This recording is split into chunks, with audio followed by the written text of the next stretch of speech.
I'm going to walk you through two A3s. One is for a misaligned team and the solution we've developed to begin to get this team back on track again. And as you can see in this A3, we look at some background and context. Then we conducted 3 levels of analysis: the symptoms, the underlying causes, and the root causes. To get to some of those root causes, we used an assessment tool. You can see that graph on the right, the pyramid. It looks at behaviors, 5 key behaviors for high-functioning teams. And as you can see, this team scored in the red, close to the bottom 5 percentile of all the teams that have been assessed. So it's really a team in crisis. This gives you an outline on how we go about analyzing, developing a process. You can see here the next recommendations and then next steps.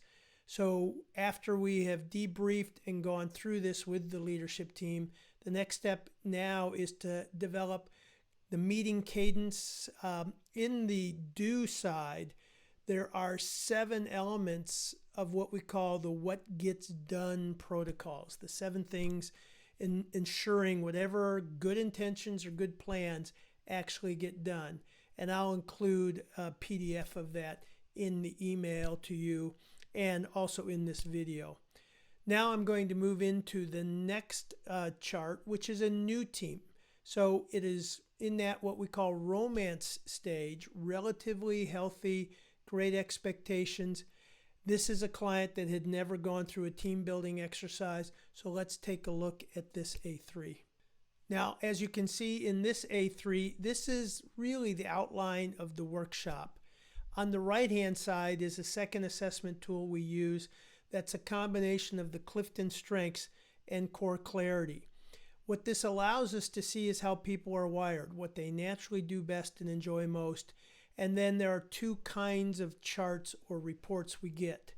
We get an individual report that gives us a good picture of what somebody should look like at their best.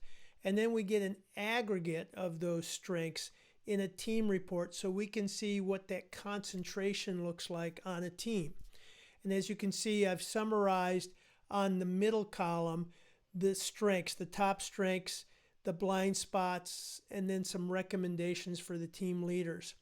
On the left-hand columns are a little bit of the context and then the goals for the workshop that we had. The far right-hand column is the wrap-up, some of the next steps we decided on, and then the plus delta. So if your teams are interested in taking this approach, using a tool like this, then please reach out. I've conducted hundreds of workshops using this. We've helped contractors use this in their pursuit teams to win business. I'll also include some comments from the owner who came in skeptical. They had never done anything like this, but they saw this as a very useful tool for empowering individuals on the front lines, creating that cohesive team of teams kind of structure that Stanley McChrystal talks about in his book. So it was a very effective workshop, and I hope you reach out and learn more about it. Now the next item is the 7 things for what gets done. This was one of the highlight areas of the workshop that we went through. It really crystallized for this group how to take good intentions in meetings and plans and turn them into reliable, executable outcomes. The final 2 items are first, the 7 things for what gets done. And so as you can see, the very first item on there is what gets pictured gets done, and it has to be repeated often. That visual image gives people that servo mechanism of what success looks like. Secondly, what gets modeled gets done. It's one thing to tell people what you expect and even visualize it, but it's even more important that you walk the talk. That is often a missing piece. We want trust, but then we don't act that way. So catching ourselves and holding ourselves to modeling those outcomes, those successful behaviors, is vital to making sure that it actually gets done. Number 3, what gets praised gets done. Recognition, especially small pieces of recognition. This is an area I personally have to work on myself. I'm not wired to naturally recognize. I just expect that's table stakes. You do your job.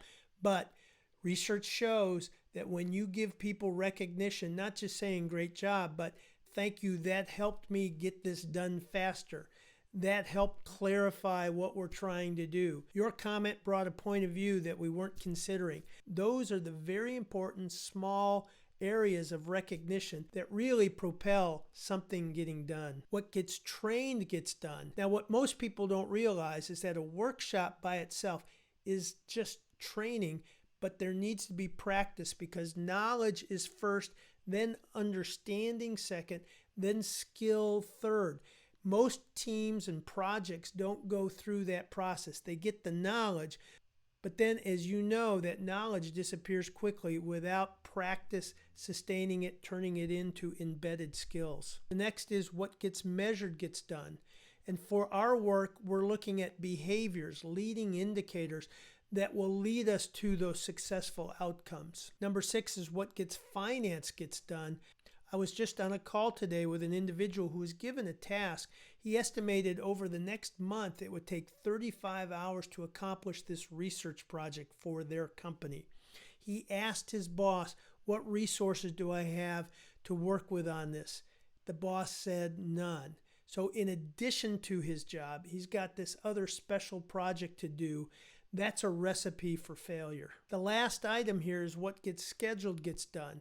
It's vital. If it's not on the calendar, it's just not going to happen. Very often we'll set that first date, but then we won't set the other dates forward. We won't get into a cadence to go from that knowledge to that understanding to the skill level. So these are the 7 things that if you want to get something done are vital. This is one of the highlights from the workshop. And then the right-hand image, you can see the comments from the owner on this. Again, they were skeptical but felt that this was a highly effective workshop, helping the team build stronger connection between the stakeholders, better communication, and clarity about roles and contributions to the success of the project. Whether you're going after a pursuit, you're starting a new project, or the team is struggling, this process that we have for building strong teams works because we get into root cause and then we go through the whole process of self-understanding, understanding others, and working on team dynamic. So please reach out if you have any interest or questions on this. I'd love to talk to you about it. Take care.